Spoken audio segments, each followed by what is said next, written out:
How are you feeling after your meeting today? You know, these are really challenging issues for any city in the country. And you see cities all around the country trying to grapple with these. And these are issues that have been building up for decades and for whatever reason have not been addressed. And it's become incumbent upon this generation of Americans to address them. When I look around the country and see how some cities have handled it, I'm so grateful that we have people here in Tulsa who want to protest peacefully and who want to come in a completely unplanned meeting, just come and sit in a circle in here today for 3 hours and talk through 4 policy items that I think what we found through that dialogue is we largely agreed on in general, but we had to work through the details to find where our common ground resided. And I'm really grateful for Dr. Crutcher and Mr. Robinson and Mr. Solomon Simmons and everybody else and Chief Franklin who took the time today to have that kind of candid, open, heartfelt discussion where we can have differences of opinion, but we can also identify those areas where we agree and agree to work together moving forward. And I hope that with this kind of approach, and not everything's solved today, we have a whole lot of work to do moving forward, but I think what the biggest thing that came out of today in my mind is that we agree we want to work together to address issues of longstanding concern in Tulsa, and we all want this to be a better city for future generations of our community. And so I'm a little sleep deprived, had about 6 hours of sleep in the last 2 days, so maybe a little more emotional I would be otherwise, but I'm just so grateful to have this group of Tulsans who put our city first and want to work together to make it better for kids in our community. What did you specifically agree to with the 4 demands? So Greg and I were taking fact-checking notes throughout. So let me just read that to you. And Greg, tell me if I'm wrong. I got you. Okay. So we've agreed that we are going to have a follow-up meeting in the next 2 weeks with our legal team at the City of Tulsa. We all wanted to bring the Denver, Colorado model of the independent monitor to Tulsa. But there have been challenges around how we implement that here. What we've agreed to do is sit down and work through the 2-step process to establish that in Tulsa, both through council action, but also through the city's collective bargaining process. And we're going to work through that and have a clear, common understanding of what those 2 steps need to look like, and we're going to do that in the next 2 weeks. I'll let Chief Franklin speak on what he's agreed to.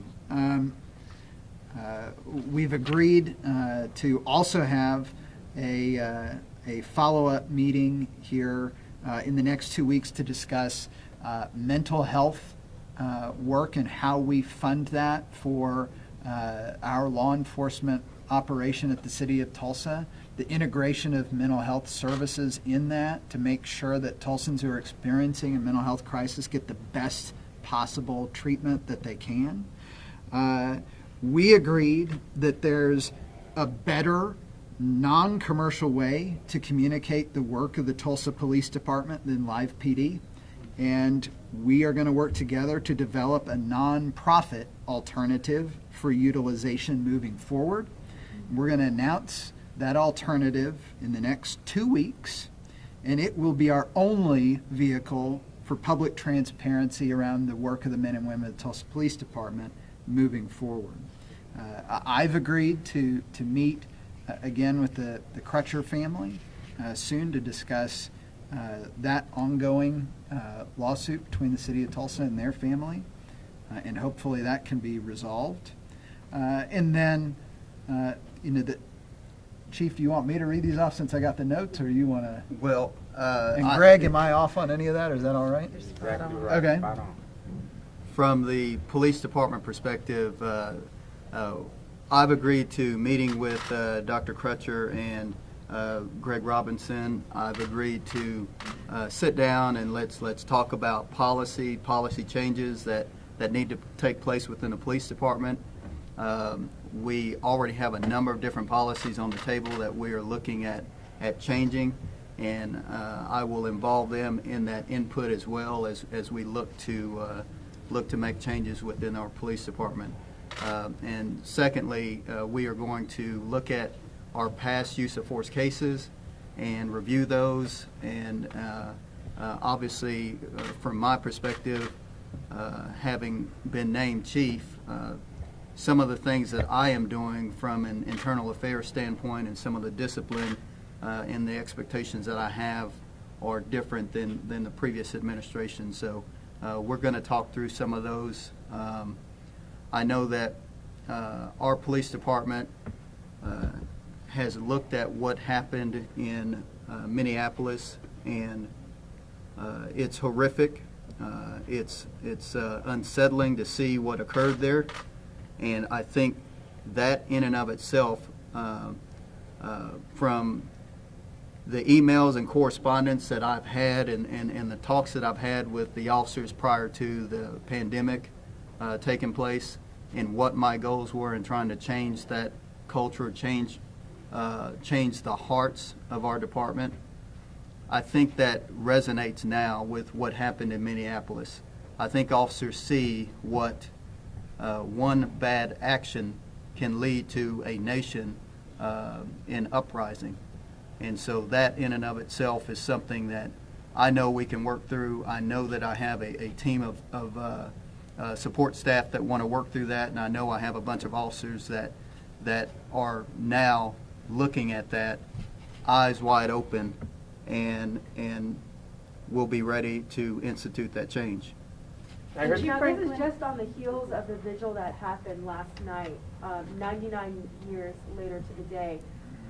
I'd like to hear from all four of you. What does this mean for you, especially as members of the Black community who've grown up here, and now you have the opportunity today to make a step towards a change? How does it feel to, I'm going to start with you, Mayor Bynum, that fourth thing you agreed to, that's been asked for by the community. So agreeing to essentially end the contract with Live PD on today, the 99th anniversary, why did you eventually feel like it was important to move forward with that today?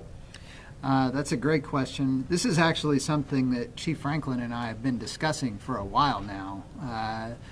It's important to me that Tulsans be able to see the work of the men and women in our department and what they really do, what they deal with, the situations they deal with, because the citizens of Tulsa spend over $100 million every year on policing in our community, and I want them to be able to see what our officers are doing with that. But at the same time, especially in our conversation today, I can appreciate the concern about the commercial nature of that kind of vehicle.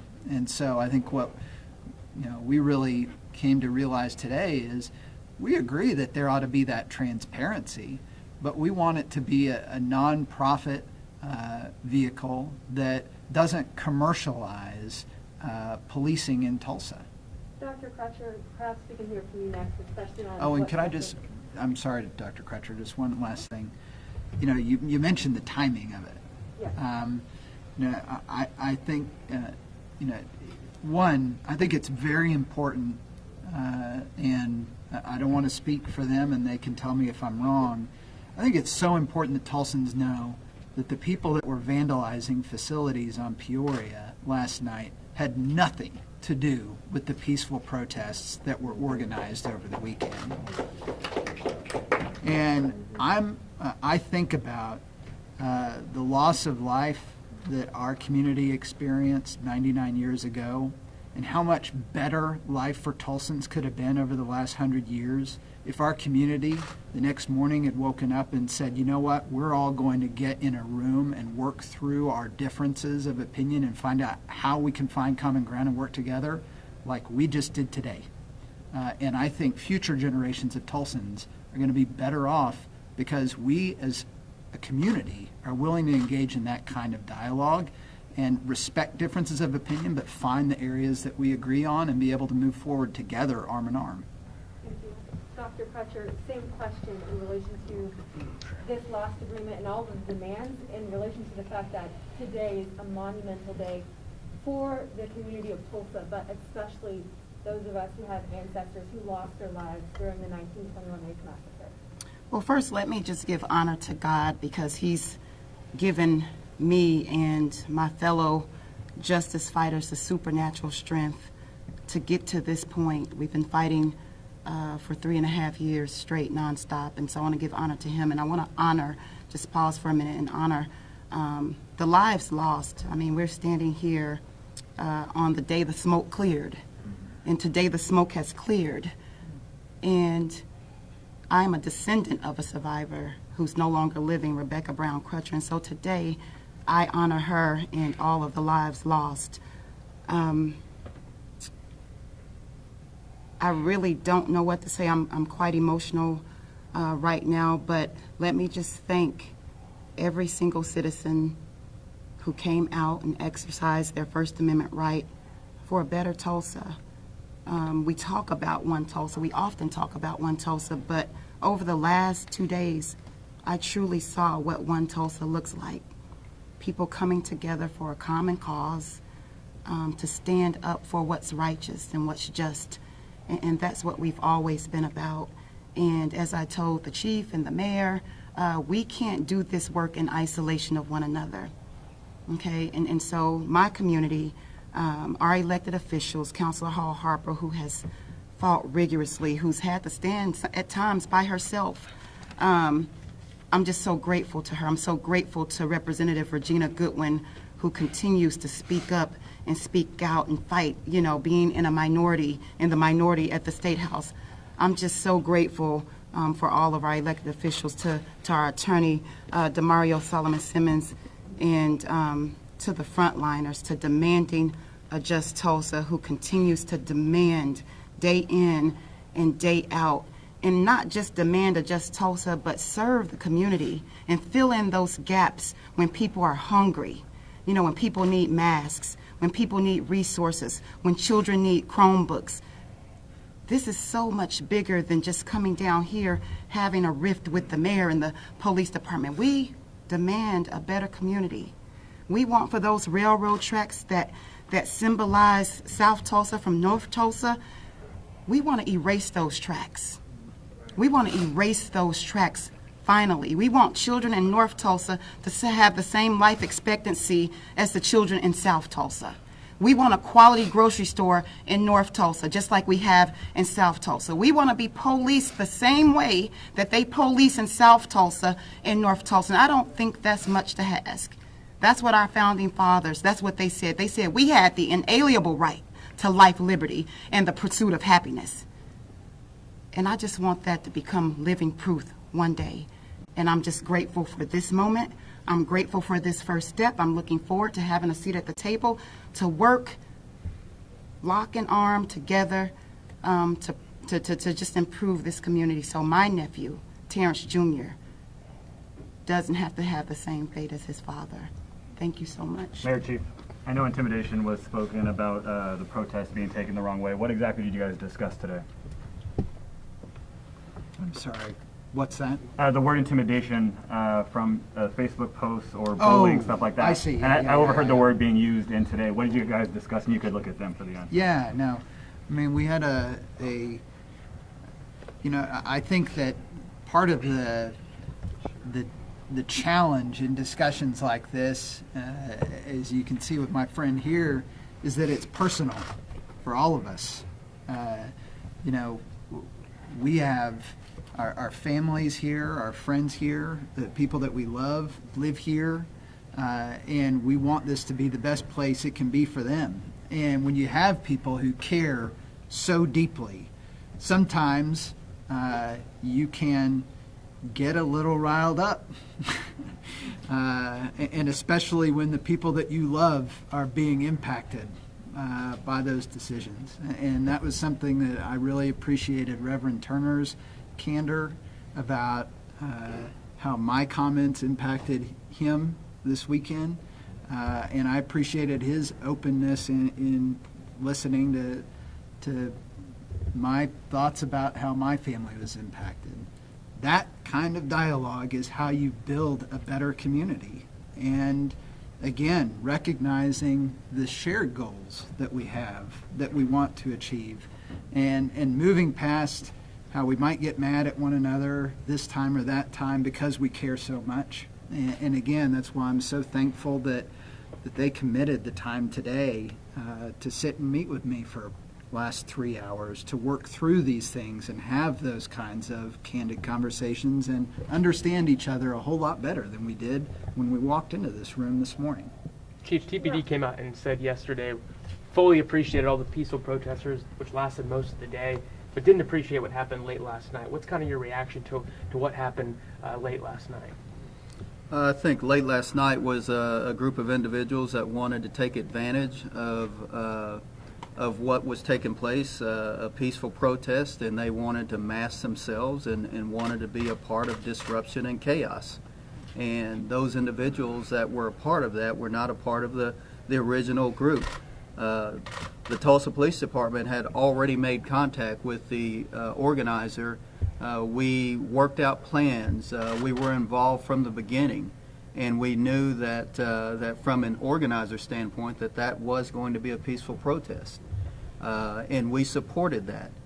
We supported the shutting down of the roadways to ensure the safety of those individuals, and it wasn't until a rogue group took a detour and decided to march across parts of the city and create disruption, from burning of dumpsters to smashing of windows to destroying a highway patrol vehicle and a couple of police cars' windows knocked out.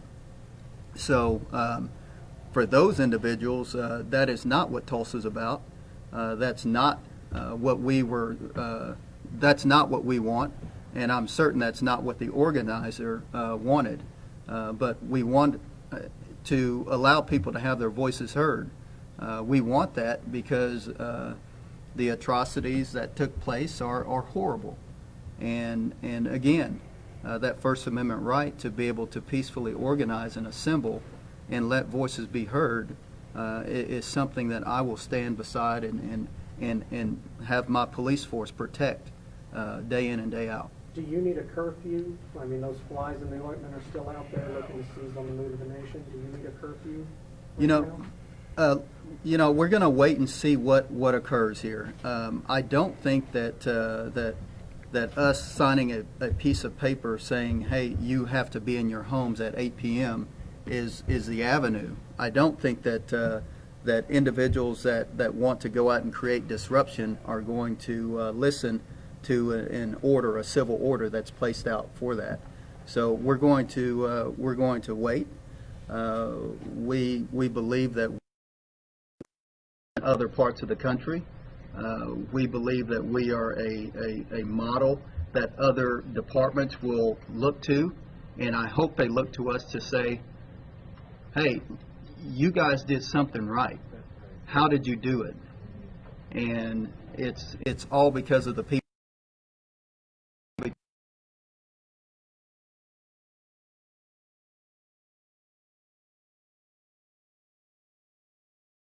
Put the cameras out of the way and have an open dialogue with just us, then there are so many other things. The things that we think are insurmountable in agreeing to are actually we're real close. And so when we put that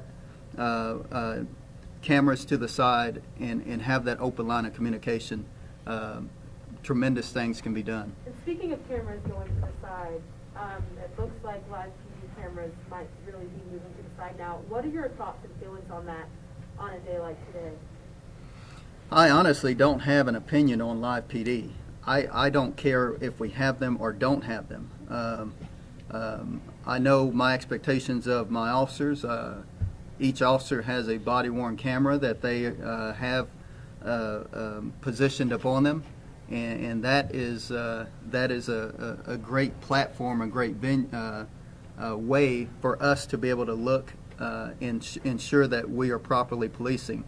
And so if there is another platform, another way that we can work through that to let the public have access to that, then I'm all for that. But I will say that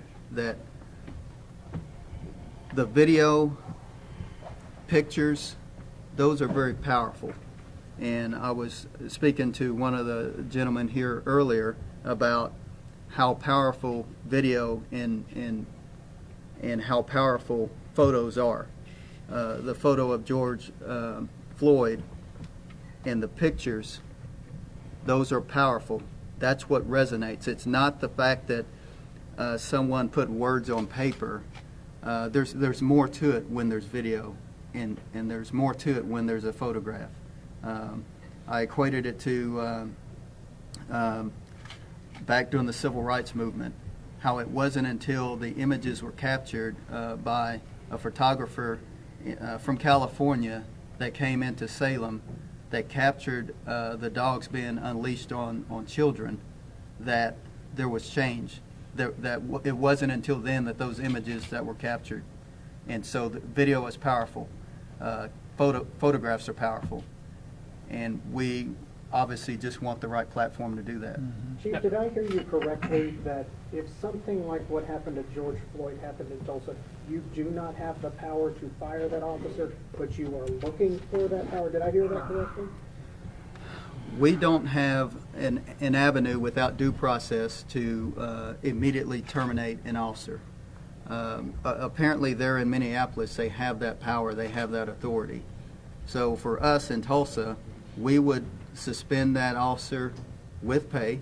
And again, I would love for us to work on some other avenue, because I think that if that were to happen here and we announce that we suspended a person and they're being paid, then that just continues to fester. You know, that continues to draw undue scrutiny upon the police department. But our hands are tied in that. And so, yes, there is a need for us to have different ways of dealing with that. Chief, it seems like a lot of progress was made here in this meeting, very positive outcome, but now we're hearing possible non-peaceful protests down towards Woodland Hills Mall tonight.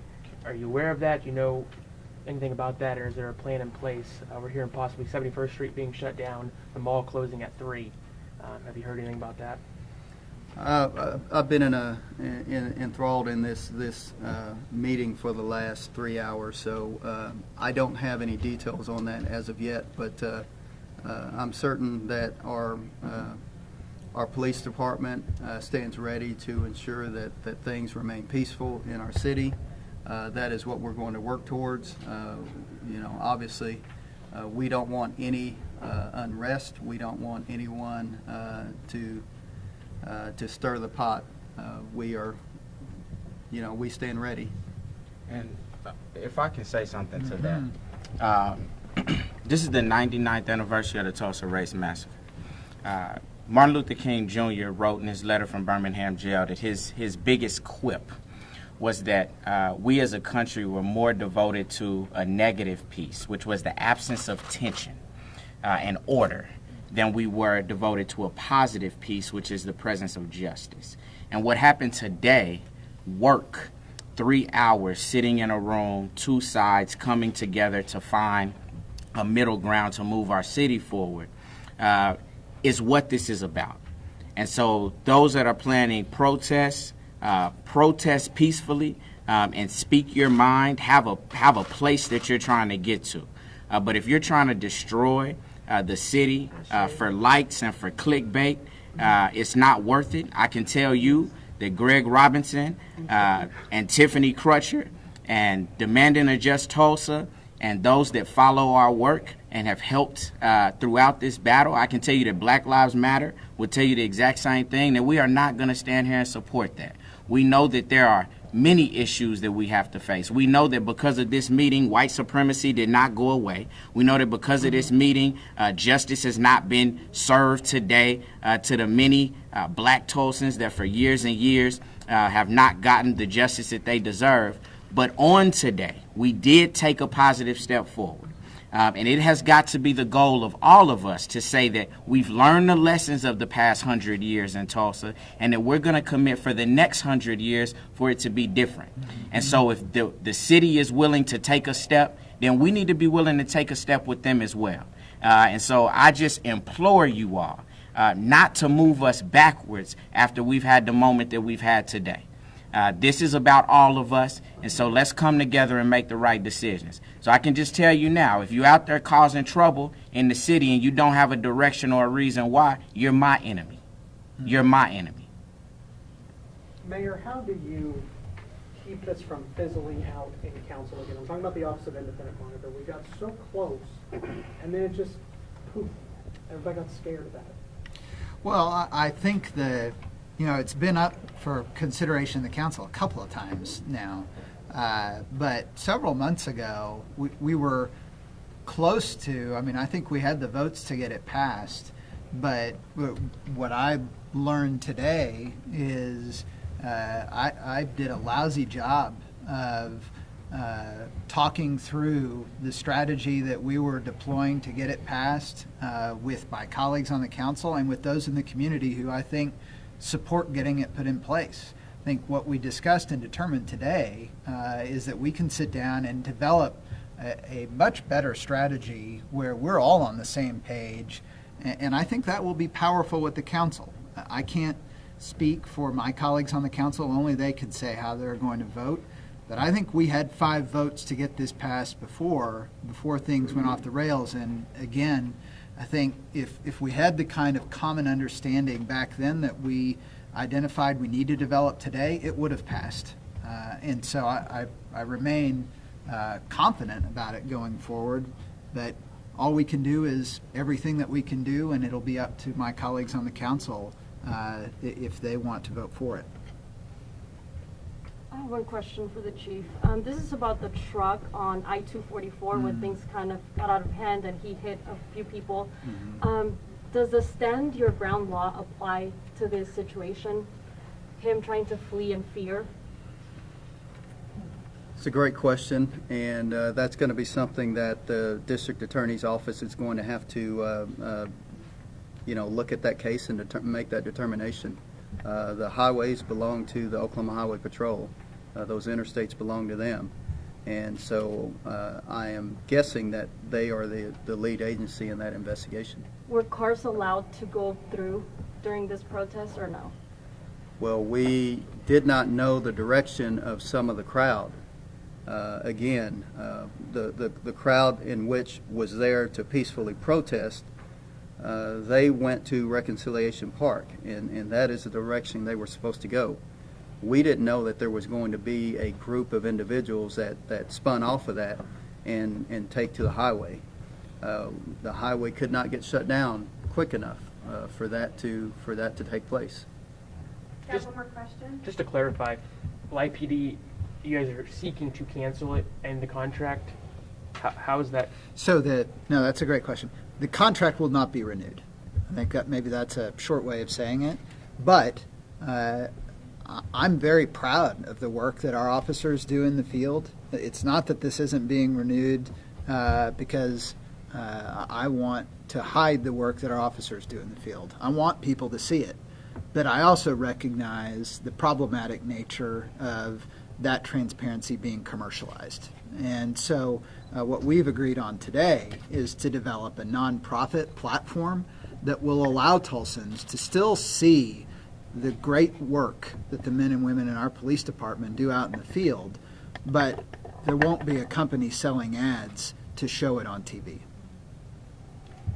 Thank you all. Thank you. Thank you.